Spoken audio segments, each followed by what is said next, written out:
I spent a day recently retiring some of the older nest boxes and getting new nest boxes and camera setups ready for the 2022 breeding season. Cleaning and maintaining nest boxes is necessary to attract birds and successful breeding, so you can't just put up a nest box and forget it. Cleaning out the nest boxes is always an interesting adventure, and as you'll see, you never know exactly what you might find. Well, the owl box is all ready to go. It wasn't used last year because Mrs. Owl decided to use the old woodpecker box. So we've got a new woodpecker box with two cameras. Show you that in a minute. But Mr. Owl spends his days either perched at the box entrance, or right now he's down inside the box. And he's holding that box and starting his courtship. So hopefully by February we'll have a Mrs. Owl checking in there and getting ready to lay some eggs. Still have to go in there and clean the cameras and lenses. I'll check it every day and just find a day when maybe Mr. Owl's not in there. I can get in there and clean it up without disturbing him.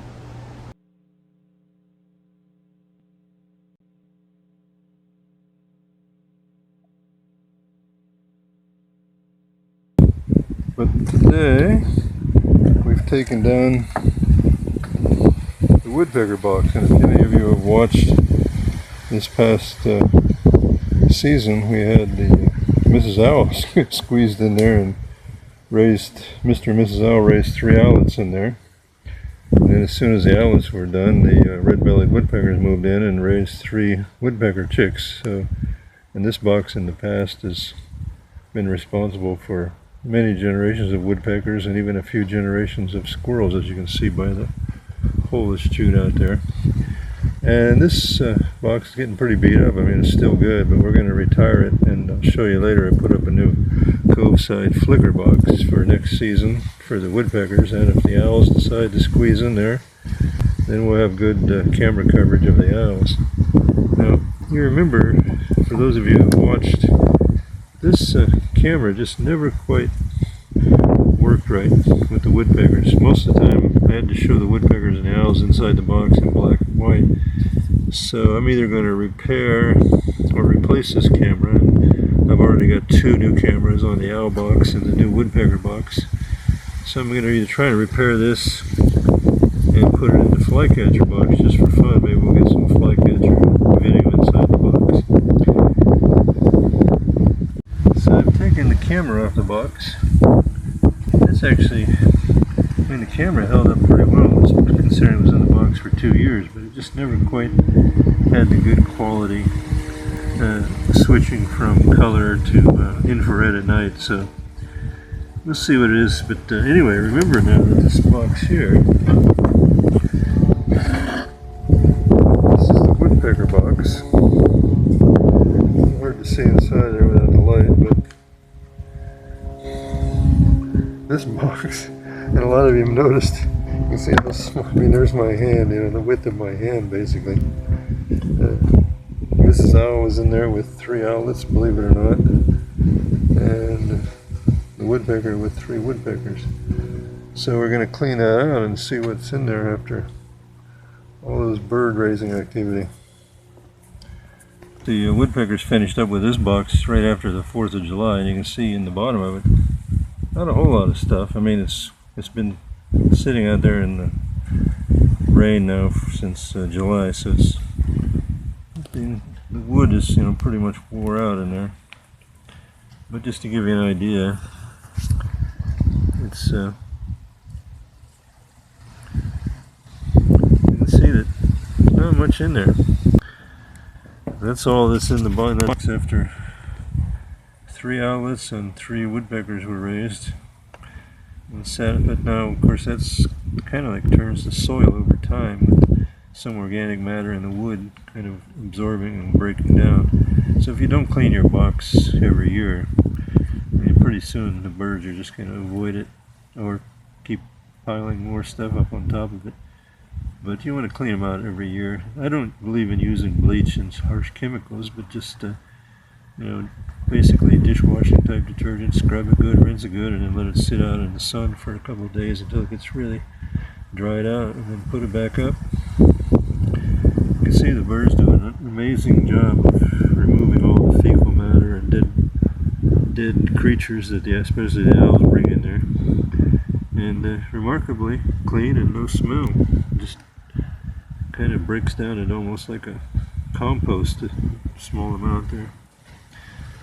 So this box has been pretty amazing, and it's earned a it's how small it is. Everybody was shocked at Mrs. Owl going in that box with the 3 owlets, but anyway, sometimes the birds like it to be tight. Now, the one concern I have about the new cove-side flicker box is whether it'll end up being too big for the red-bellied woodpeckers. We'll see how they like it. We've got the new northern flicker box to replace the old woodpecker box. Last year, both the screech owls and the woodpeckers used the old woodpecker box. It's getting pretty nasty and the camera was not working right. So I've got a new box with a little addition for the second camera, and it's all set to go. Now I'm hoping this will be for the woodpeckers and that Mrs. Owl will stay in the proper owl box this year. But just in the off chance that they decide to squeeze in there, then we'll be ready for the owls too. Now this is a cove-side flicker box, and it's got a slate squirrel guard on it to keep them from chewing it up. Of course, now even though that hole is the proper size for a large woodpecker like a flicker or a red belly, believe it or not, a squirrel or a screech owl can squeeze in there now.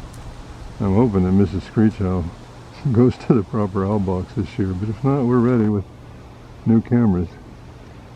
Now the cove-side flicker box is considerably bigger than the older woodpecker box I had, and sometimes woodpeckers and screech owls actually prefer to be a little bit squeezed, so we'll see how it goes. Mr. Woodpecker's already been in there checking it out. He hasn't roosted in there yet, but I have every indication to believe that they'll raise a brood in there, so stay tuned.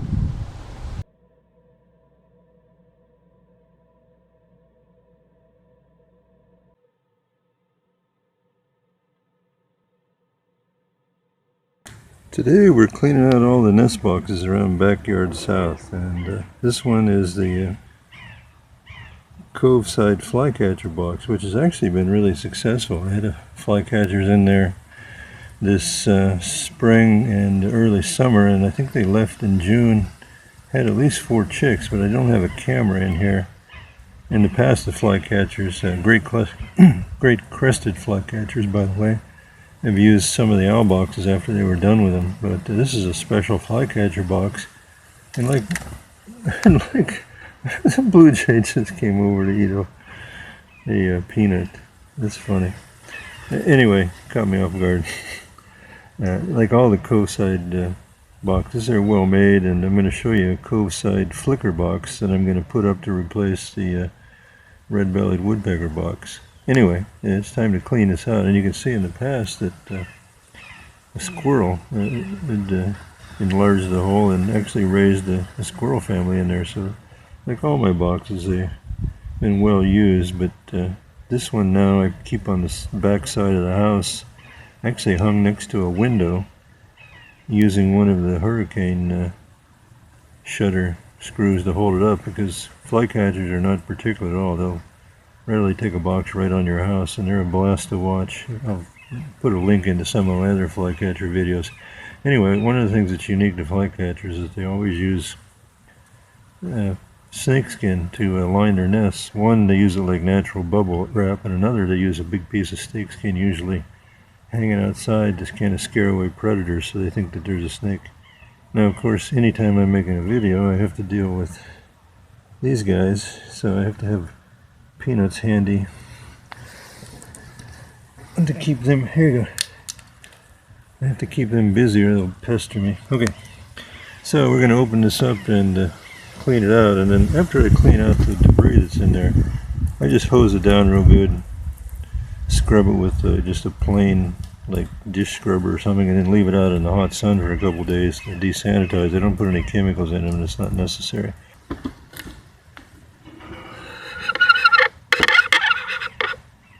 That's pretty.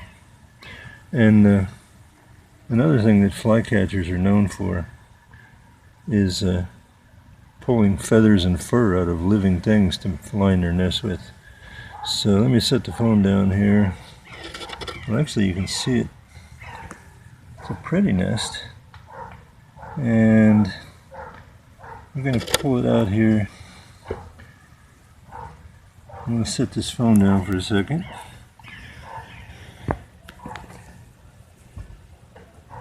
I think I can pull it out of here pretty much intact. This is the first time I've ever seen one that doesn't have snakeskin. I gotta move the suns around behind me there. This one has just fairly simple, real fine pieces of grass and real fine pieces of debris, but it also has a rather rare feather in it. That's a beautiful bird right there. And it's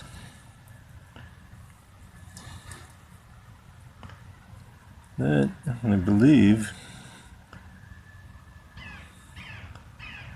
it's from one of the game birds that lives back in the jungle back there. You have to look that one up. You can see it's really quite stunning feather.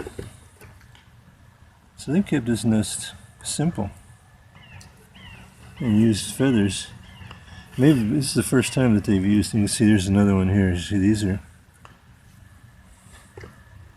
beautiful feathers. Those are not common birds. I think they're ground-dwelling game birds that live in the back here. Maybe Chuck Will's widow. Maybe a grouse. But pretty selective on their feathers there. Pretty. But again, like old birds, they have just a simple nest in here. And if you look down in here, to the very where there was 4 chicks living in there, it's remarkable. And you can also see snails in here. So it looks like they were eating some snails. That's interesting. And overall, it's pretty clean. They're not as clean as the swallow box, but you know, pretty clean and no bad smell, nothing toxic. So that's the look inside a flycatcher's nest. And again, flycatchers are notorious for pulling feathers out of living birds and fur out of living things like raccoons and dogs. But they kept this nest real simple. And it might be because it's next to the house, they feel a lot safer. There's no way that anything can get to it. And here underneath, it's just a simple bed of real super fine, not even pine straws, like little pieces of palm and small tree straws. So it's super fine and not a big nest.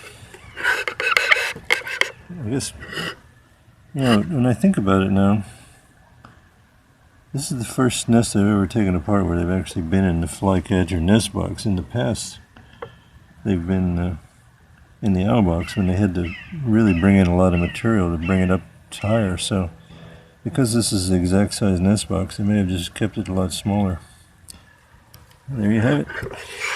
And again, like I said in my other nest box videos, you're going to find some interesting, fascinating feathers. These are a couple of really beautiful feathers here. But really, you're not supposed to collect feathers. Technically, it's against the law. And we just let this blow in the wind and let another bird use those feathers again. We've got the flycatcher box all set up now with the camera out of the old woodpecker box. I did some work on it. It seems to be working fine. I think it had some kind of dirt behind the lens cover or something, but I've cleaned it all out and it seems to be working fine. I'll show you an example of it here. So we're all set to go.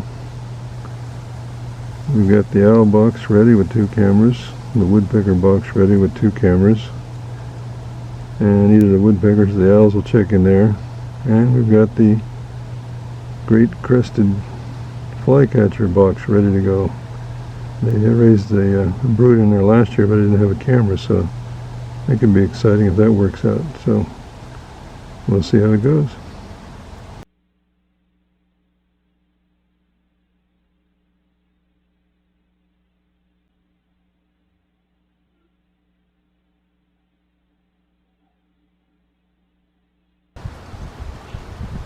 Oh, buddy. A little possum. It's not big enough to be a breeding possum.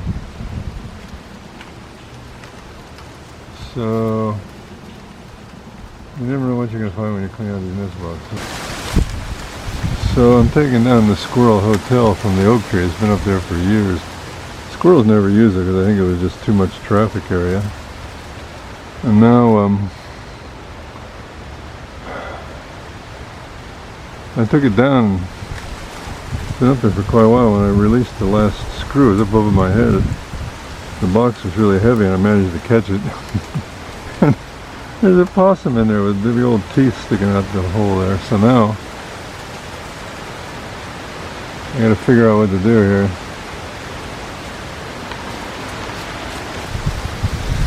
And I don't really want the possum coming out there biting my face off when I pick it up. So a bit of a shock when I was holding this box over my head and I pulled it down like right in front of my face, and the possum sticks his head out and hisses at me with those big, the possums have more teeth than any other mammal. Of course they're gentle creatures except when you mess with them, so the squirrel's over there like, what do you think, bud? I got it messing up your oak tree, huh? Did you know you had a possum living in your oak tree? Yeah. Yeah, just a little guy. Nice. He's gonna be angry.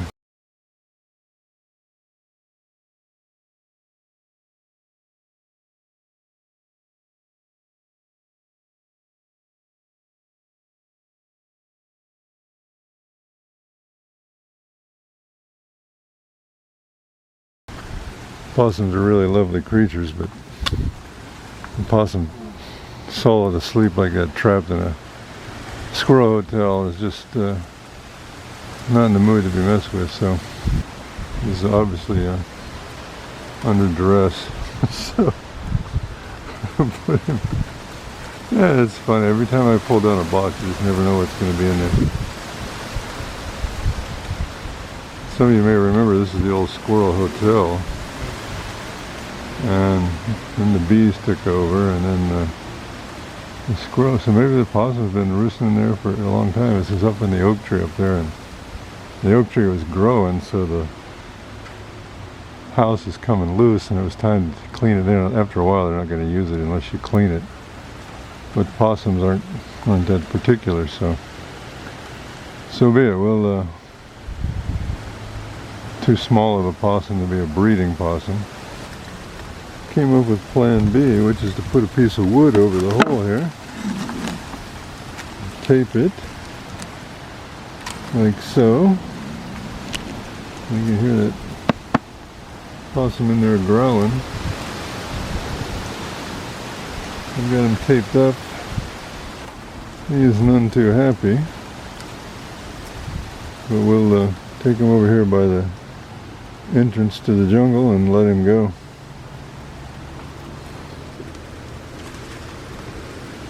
Okay, you guys ready?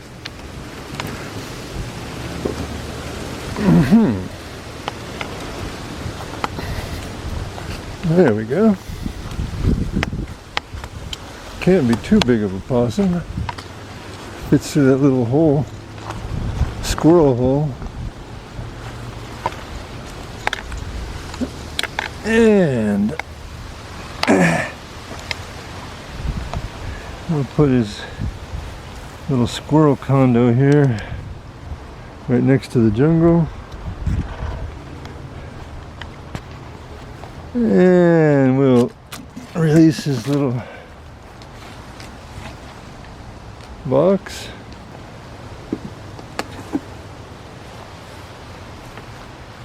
You go, little buddy. Poor thing. Just a little guy.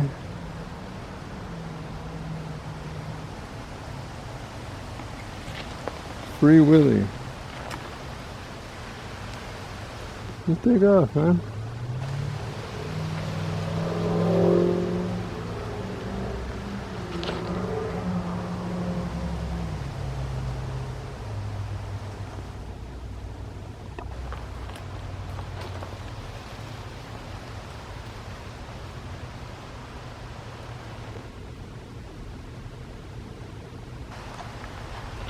Alright, let's get you pointed toward the board. Here you go. There you go, you're pointed right toward your woods.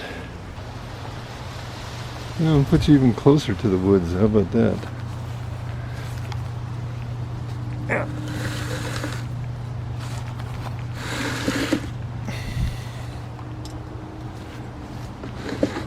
There you go. Put him closer to his beloved woods. There he goes. Took off. Sorry about that, little buddy. Had himself a cozy little place in there. Alright, we can get back. And you can see what happened. I hadn't cleaned this out in a couple of years, and when it gets to be that dirty in there, ain't nobody going to live in it, at least not squirrels or birds, but the possum make it a little day bed. And the amazing thing is it was completely full of bee hive at one point, and probably I used to think a raccoon got in there and ate all the bees hive, but now I think maybe it was the possum.